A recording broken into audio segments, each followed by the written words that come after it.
ಅತ್ತ ಕಾಳಿದಾಸ ಇತ್ತ ರವಿವರ್ಮ ನಿನ್ನ ಹಿಂದೆ ಬಂದರು.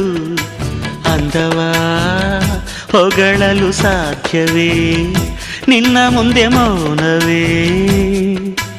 ಅತ್ತ ಊರ್ವಶಿಯು ಇತ್ತ ಮೇನಕೆಯು ನಿನ್ನ ನಡೆ ಕಂಡರೆ ನಡುವೆ ಹುಡುಕುತ್ತೆ ಅಲ್ಲವೇ, ನಿನ್ನ ಬಿಟ್ಟರಿಲ್ಲವೇ.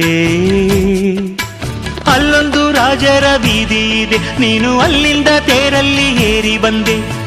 ಇಲ್ಲೊಂದು ಹೃದಯ ಕೋಟೆ ಇದೆ, ಇಲ್ಲಿ ಎಂತೆಂಥ ಕನಸು ಕಾವಲಿದೆ. ಎಲ್ಲ ಕಾವಲು ದಾಟಿದ ಚೋರಿಯು ನೀನೇನಾ. ಹತ್ತಿರ ಇದ್ದರು ಬಲು ಎತ್ತರ ಎತ್ತರ ನಿನ್ನಂದವೇ. ಬಲೆ ಬಲೆ ಚಂದದ ಚೆಂದುಳ್ಳಿ ಹೆಣ್ಣು ನೀನು.